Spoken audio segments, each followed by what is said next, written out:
Dans le Coran, Allah affirme être parfaitement clair, sans ambiguïté, guide et lumière pour l'humanité, bien exposé, explicite, à la portée de tous, nul besoin d'interprète.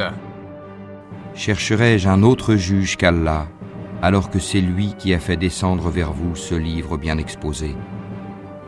Ceux auxquels nous avons donné le livre savent qu'il est descendu avec la vérité venant de ton Seigneur. Ne sois donc point du nombre de ceux qui doutent. C'est un livre dont les versets sont parfaits en style et en sens. Tels sont les versets du livre explicite.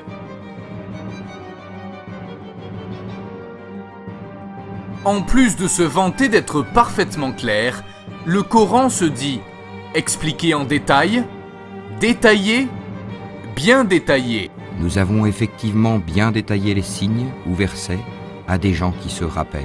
Nous leur avons certes apporté un livre que nous avons détaillé en toute connaissance à titre de guide et de miséricorde pour les gens qui croient. Le Coran ne laisse pas de place au doute. Sourate 2, 2. C'est le livre au sujet duquel il n'y a aucun doute. C'est un guide pour les pieux. Le Coran est parfait en style et en sens. Sourate 11, 1.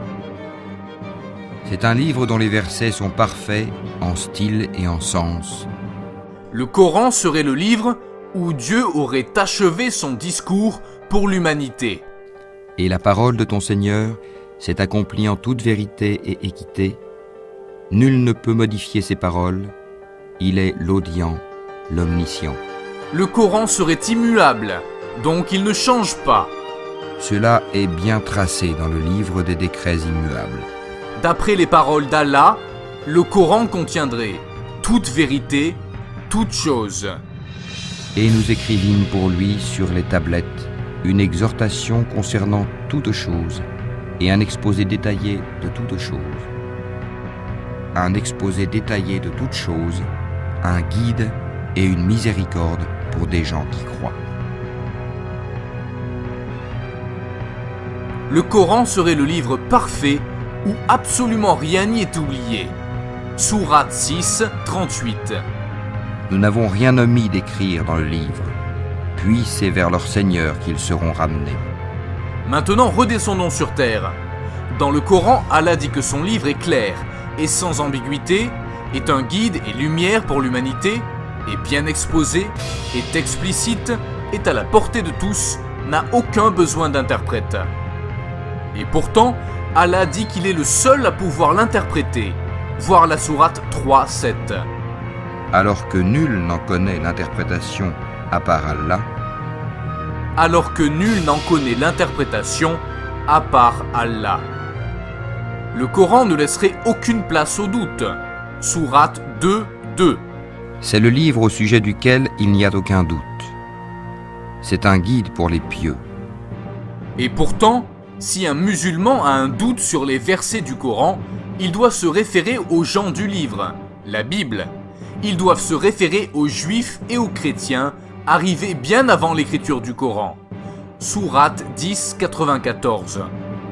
Et si tu es en doute sur ce que nous avons fait descendre vers toi, interroge alors ceux qui lisent le livre révélé avant toi. La vérité certes t'est venue de ton Seigneur, ne sois donc point de ceux qui doutent.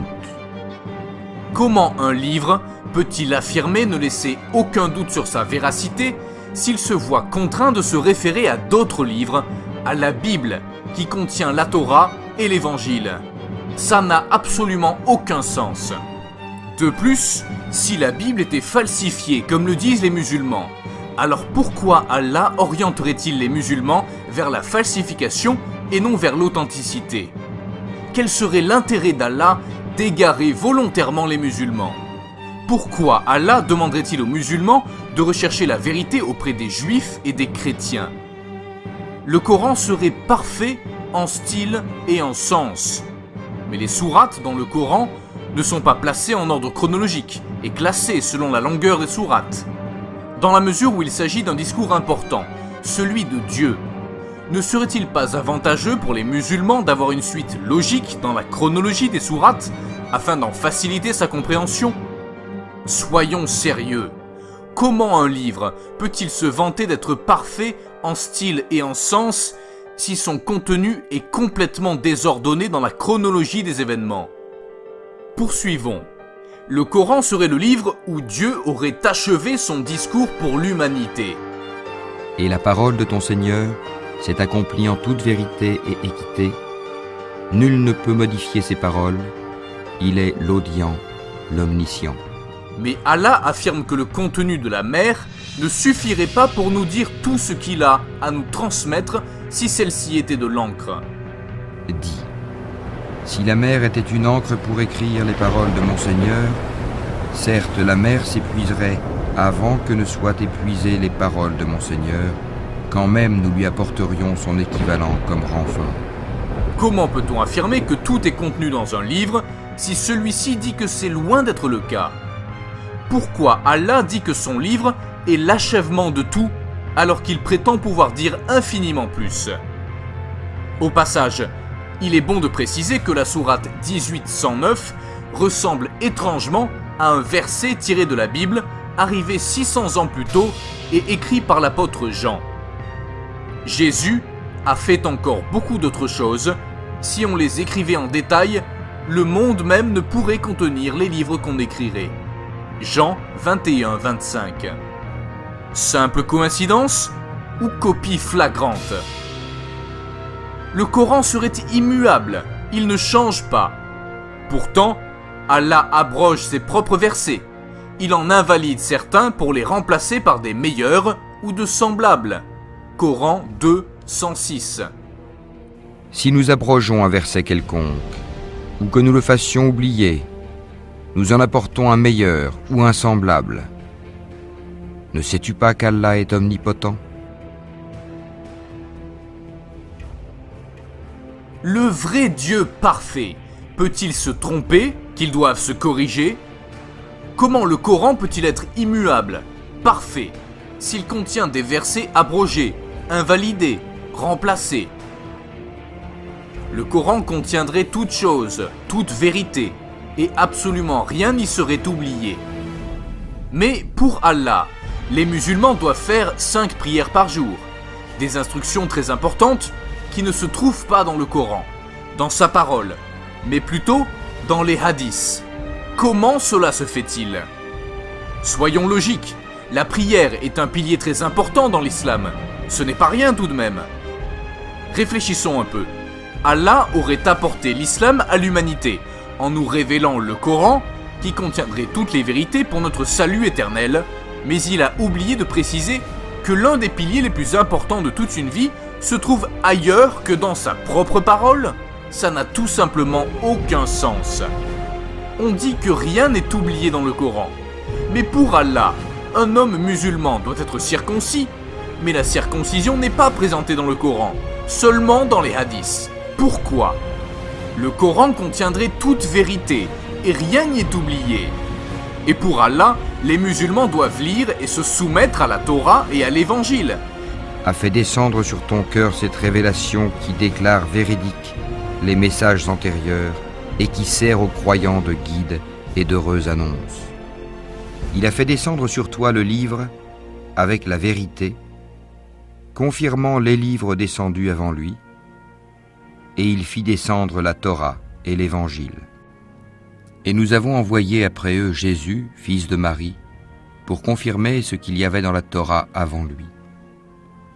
Et nous lui avons donné l'Évangile, où il y a guide et lumière, pour confirmer ce qu'il y avait dans la Torah avant lui, et un guide et une exhortation pour les pieux.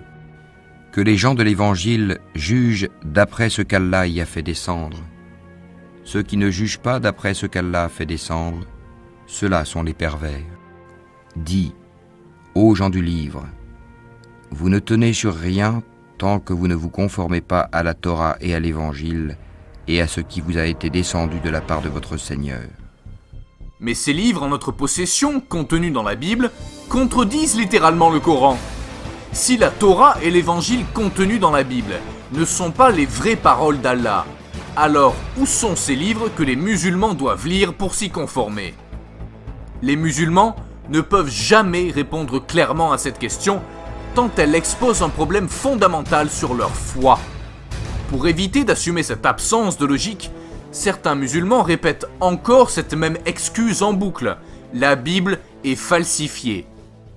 Le Coran, sourate 5:47, dit que les gens de l'Évangile jugent d'après ce que Allah y a fait descendre.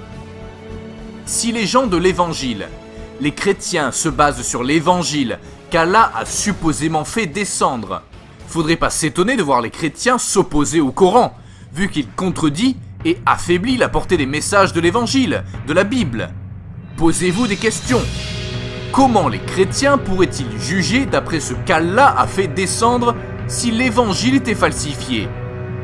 Et si tu es en doute sur ce que nous avons fait descendre vers toi, interroge alors ceux qui lisent le livre révélé avant toi. La vérité certes t'est venue de ton Seigneur, ne sois donc point de ceux qui doutent. Où sont donc ces livres authentiques, non falsifiés, puisque les musulmans doivent les lire et s'y conformer ? Si le Coran contient toute vérité et que rien n'y est oublié, pourquoi devoir se référer ailleurs que dans ce livre ? Si la Torah et l'Évangile étaient des livres d'Allah, pourquoi Allah a-t-il permis qu'ils soient falsifiés ? Si les livres d'Allah ont été falsifiés, alors Allah a montré qu'il était incapable de garder sa propre parole. Ça fait davantage d'Allah un Dieu impotent qu'un Dieu omniscient. Et qu'est-ce qui garantit que le Coran n'est pas falsifié ? Rappelons et gardons bien en mémoire que nul ne peut changer les paroles d'Allah, ce qui inclut la Bible et le Coran. Eh bien, croyez-le ou non, les êtres humains qui ont réussi à falsifier les paroles d'Allah ont démontré qu'ils avaient plus de puissance que lui. Pour être crédibles, les musulmans ne devraient pas se contenter de dénoncer les prétendues falsifications de la Bible, mais en présenter l'original, afin de prouver, par comparaison, les falsifications qu'ils dénoncent. Et s'ils ne le peuvent pas, n'est-ce pas la preuve qu'ils ont été trompés ? Où se trouvent donc les originaux de la Torah et de l'Évangile de Jésus-Christ, vu qu'Allah demande de les lire et de s'y conformer ? En résumé, Allah dit aux musulmans « Lisez et soumettez-vous à des livres que vous n'avez pas et que vous n'aurez jamais. » Ça n'a définitivement aucun sens. En conclusion, Allah dit que le Coran contient toute vérité. Allah dit que rien n'est oublié dans le Coran. Mais pour donner de la crédibilité à l'islam, les musulmans ont recours à d'autres textes que le Coran. Hadith sahih, Sunna, Sira, Bible, etc. En agissant ainsi, ils donnent la preuve qu'ils ne croient pas en la perfection du Coran, en la parole d'Allah qui dit tout et son contraire.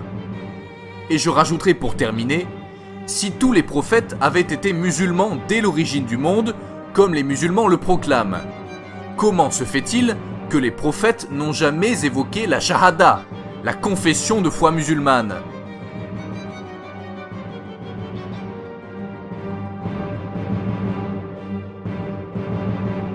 C'était impossible pour eux de dire qu'ils attestent qu'il n'y a pas de divinité en dehors d'Allah, que Mahomet est l'envoyé de Dieu, puisqu'ils n'ont jamais connu Mahomet, et le premier pilier de l'islam tombe raide mort comme ce n'est pas possible.